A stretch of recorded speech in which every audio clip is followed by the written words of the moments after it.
Dear colleagues, so we have our next presenter, and I'm giving a virtual floor to Katerina Slipenyuk, please. Good day. Greetings to all the participants of International Conference New Information Technologies and Education for All.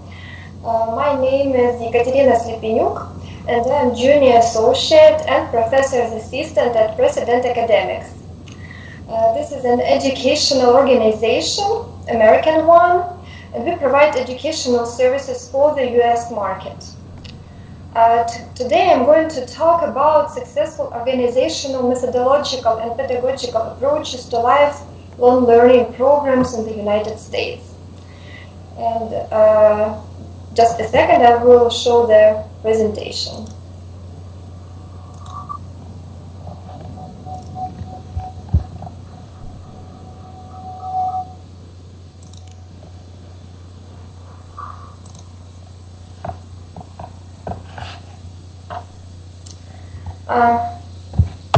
To start... Katerina, I'm sorry, could you please close the small window, and now please go on. Yes, thank you very much. To start my presentation, I would like to share just a few figures that come from the US Higher Education Report called Changing Course, 10 Years of Tracking Online Education in the United States. This report on the progress in online education has been published in the United States for the last 10 years. And it covers tracks and covers opinions of chief academic officers and is aimed at answering fundamental questions about the nature and extent of online education based on the responses from more than 2,800 colleges and universities. So this quite substantial report says that over the last 10 years there was constant rise of online educational programs in the USA.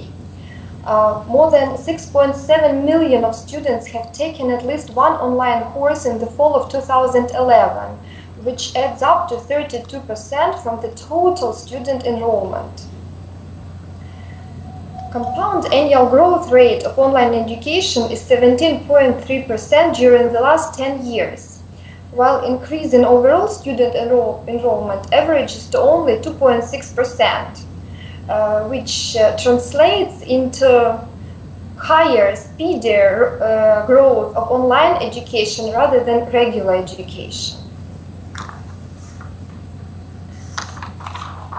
So, what are the reasons for such dynamics, and how universities innovate and improve the quality of its services to keep it up?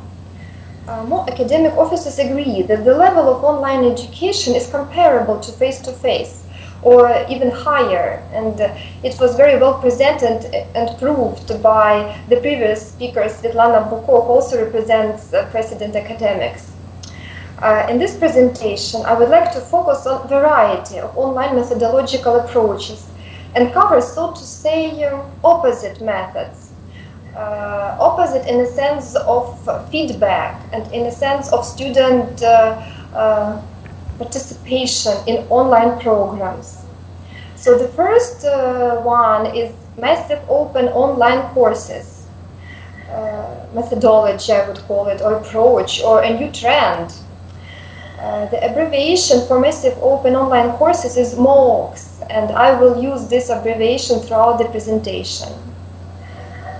And at the same time, regular universities that have online programs, they strive for constant improvement of quality and increase of communication with students. So teaching through feedback in one-on-one communication with instructor would be another methodological approach that I would like to cover in this presentation. Popularity of massive open online courses forces university to rethink their strategic development. And at the same time, regular universities are also thinking about adopting this type of teaching. So what are massive open online courses? These are online platforms. Some of you might know them, some not. They're called Coursera, Udacity, Mitex, edX. These are organizations partnering with multiple institutions or universities that create online platform for free course enrollment and distribution. MOOCs had exploded into the academic consciousness in summer 2011 when a free artificial intelligence course offered by Stanford University in California attracted 160,000 students from around the world. So massive open online courses is a trend. It's something new in online education, and it's very attractive right now. Here is a little quote by Mitchell Stevens, a sociologist at Stanford University. In 25 years observing higher education, I've never seen anything move this fast, says Mitchell Stevens. And it's true. Thousands of students learning at the same time, it's indeed something fascinating. I would like to share with you a website of one of such platforms called Coursera. Currently, Coursera has 5.5 million registered users, which means that almost all of these people have tried or finished free Coursera online course. These courses are offered by 542. There are 542 courses offered by Coursera, and they're presented by 107 universities from all over the world. I was surprised to see that even some programs are offered in Russian by many Russian universities, which can be also a good sign for Ukrainian universities and schools to go into Coursera and offer courses there for their global students. Just a bit more of statistics to impress everyone with speed of growth of MOOCs and variety of programs offered by MOOCs. Where do students come? What are their origin? Who mostly learn and take courses at Coursera? Of course, most of them are from the United States, as that's where it was born. Then India, Brazil, United Kingdom, Spain, Canada, Australia, and Russia are leads on this list, and then the rest of the world. What specialities, what subjects are offered at Coursera? We can see that 30% is science courses. If you just take a look at this circle diagram, 28% arts and humanities, 23% information technologies, 13% business, and 6% mathematics.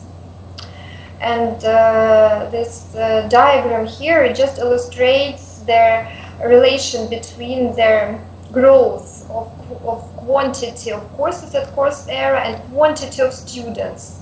So the more subjects are offered at Coursera, the more students register and take those classes. So what is the success of massive open online courses and what they are made of? What is their essence for those of you who have not taken those courses? I would say that primarily massive open online courses, like any other virtual courses, are based on self-learning. Students are the ones who are responsible for their education. They have to be motivated and they have to know what they want from this course. Consequently, all the resources offered by the course, their video, audio lectures, online libraries, journals and books. Students have to watch, read, communicate, and it's their responsibility. How these courses are structured to be of interest to students. There are discussions between students. There are possibly weekly papers. There are quizzes to check students' understanding of the materials. My question was, how is it evaluated when there are thousands of students taking one course at a time? And some of the assignments are evaluated automatically. If these are quizzes, for example, papers are checked by students themselves in a way that each student would get about 5-7 papers of their peers and would grade them based on their understanding of the material. And then this means that you get to be evaluated by about 5-7 of students who take the same course, and you get an average of this grading, which can be treated as another learning experience, since a student not only writes a paper but also gets to read other students' papers, which is a very good learning point, I think. So, what is the role of instructor in massive open online courses? Basically, the role of instructor is not to input knowledge into students' heads and provide that knowledge, but the role is to set positive tone, ensure that discussion is going in the right direction, monitor appropriate language, and of course plagiarism, since these courses also have to be quality ones. No cheating or plagiarism is allowed here as well. Some of their advantages, why universities choose to have MOOCs, because they're free from the first side. There is no profit for the university to hold such course. However, it is a very good way to evaluate demand. It's a way to do marketing research for the university and see how many potential students out there. Another advantage is promote and attract of the students to the paid course. A student has taken a course for free and liked it. He or she might consider to apply for a paid course at this particular university. It's also an opportunity for the students to try online format, since it's a special way of education. It is not a good match appropriate for all students. Not everyone can balance very high demand and speed of virtual classroom with their personal lives and other obligations. So that's a very good try. And actually, it might be one of the peculiarities of MOOCs is very high dropout rate.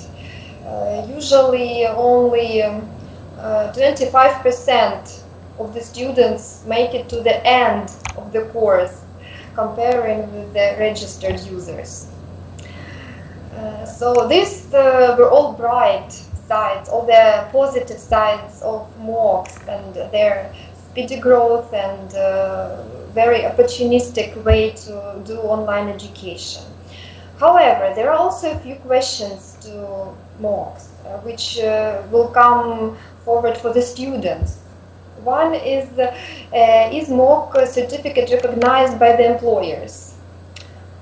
It's a good question, because it will probably depend from the employer. And it will depend, of course, from a student, how well a student can apply received knowledge in real life, in practical life. Another question is how MOOC course fits into higher education degree. It's also a good question, because one course, it's not a part of a bigger program. It's just one course that you can take at, for example, Coursera platform.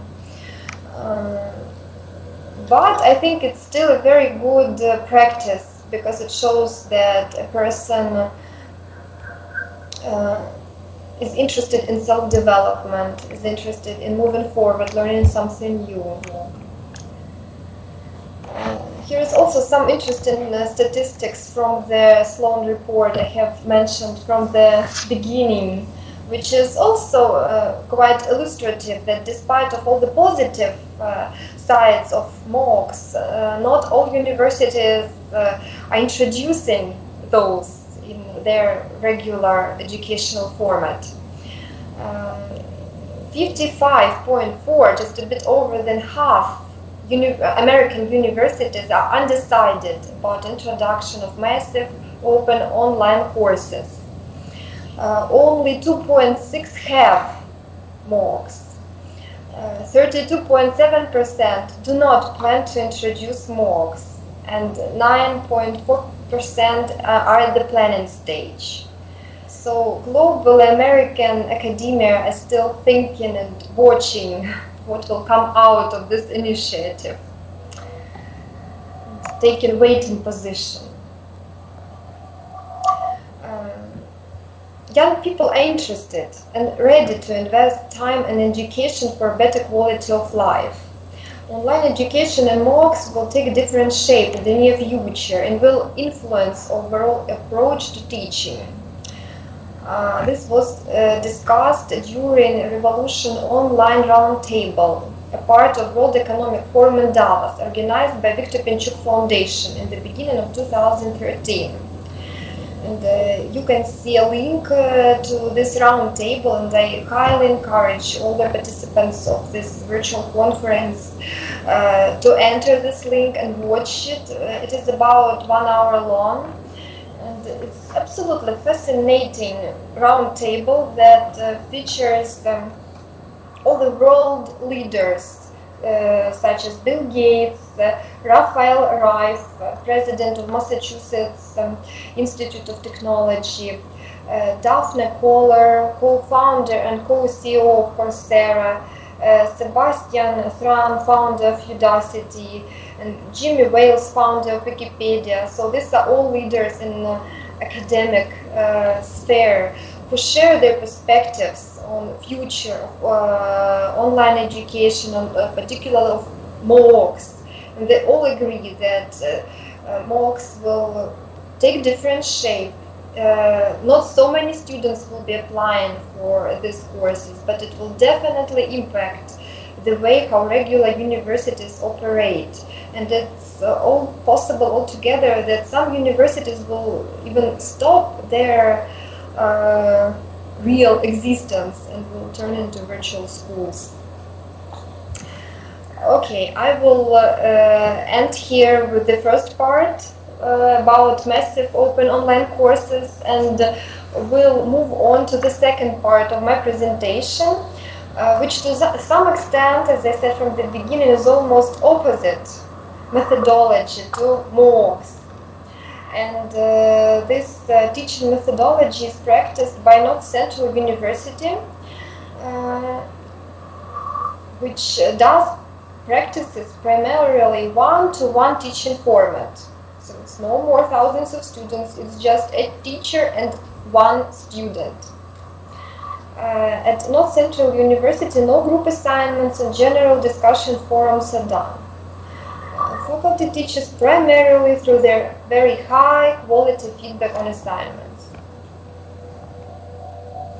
So I would like to focus on this teaching methodology till the end of my presentation and see at the end how both of these approaches add value to the overall rise of education, of virtual education in the United States.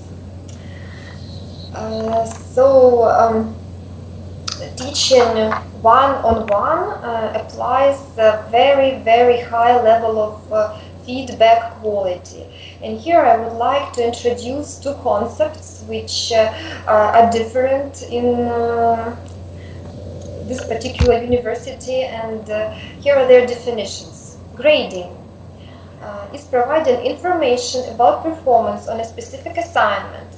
It consists of giving a grade, indicating aspects of an assignment that are correct and incorrect, and make some corrections. Feedback encompasses grading, but its primary purpose is to impact a student's knowledge, skills, and dispositions, so that work on future assignments is better than it would have been without the feedback. So feedback is much more than grading. What are the steps to provide quality feedback in actually any format of online teaching? But these are the steps recommended to the staff of, to the professors of Northcentral University. Step number 1 is requirements of the assignments are specific and the instructor is well familiar with them. It means that it has to be very clear what students are expected to do in this particular assignment, and these would be the criteria that students are evaluated on. Second step is form a mental picture for student and understand at what level a student is currently standing. Feedback takes a student from the present to the future, from current knowledge, skills and attitudes to a next level. Personally, this is my favorite point because while working with virtual students, you do not get to see them. But it is always good to have this virtual picture of a student in your head. Not the appearance of a student, but student's level, his understanding and just feeling of what next step a student can take to be just a bit better, and how I can help to improve students' understanding of a subject, of his writing style, starting from his current level. Step number 3. Feedback helps students understand strengths and weaknesses of their work. It can affirm students' strengths and accomplishments, explain weaknesses and deficiencies, and describe characteristics of good work commensurate with meeting learning outcomes. This is also a very good recommendation, very useful recommendation to follow in the feedback, because we do not only point what was made wrong or not good enough or requires improvement for a student, but it is essential to highlight what strengths student has, what has he done good, and based on that, what can be built on that. And I also think this might be a very good positive approach for evaluation in Ukrainian universities. Step number 4. Feedback to the student should be presented in warm, respectful, engaging, personal and professional tone. Choose 2-3 specific teaching points that could be recommended to a student for improvement. This is self-explanatory that each personal feedback to a student should be very, very specific. And student, it has to be very applicable, not general, but something hands-on. A student can correct right away and not to make this error anymore, or keep on improving starting from this point. And step number 5, integrate feed-forward, which means provide models and resources that show students how they can improve. Descriptive feedback with example of a better writing or a reference to a source that has more information on how to improve students' writing.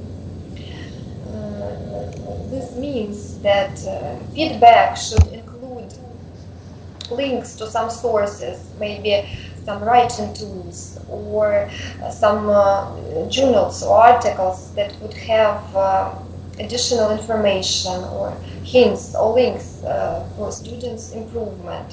So it's not just generally saying this is not good, please improve, but giving a tool to a student how to improve it. This is also a very important step. For the conclusion, I would like to say that massive open online courses and one-to-one teaching through feedback methodology practiced by Northcentral University make a strong contribution to the overall active development of online education in the USA. And both of these approaches bring in value and speed up development of online education in the States. Here are resources, references that were used in this presentation. Thank you for your attention. If you have any questions, I will be happy to address them. Thank you, Catherine. Now let me take a look to our system if you've got any questions.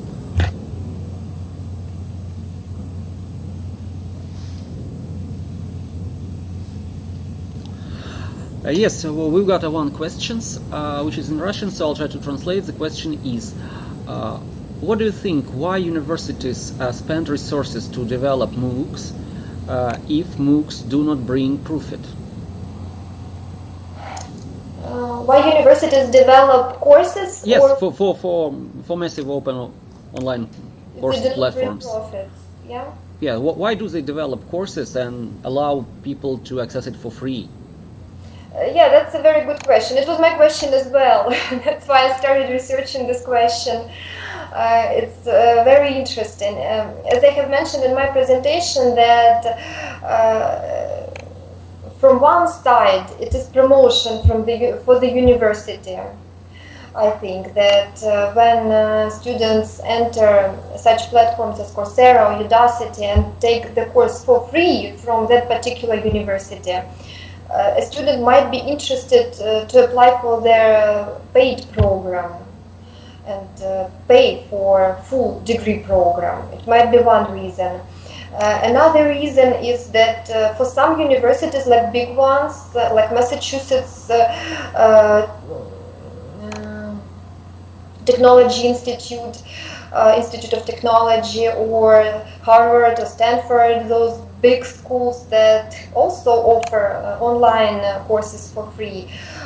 For them, the reasons could be different. It could be corporate social responsibility, sort of their contribution to the global development of society, and understanding that people in the far parts of the world can access course and pass it, and while the people would never be able to afford to pay for such course at Harvard or Stanford.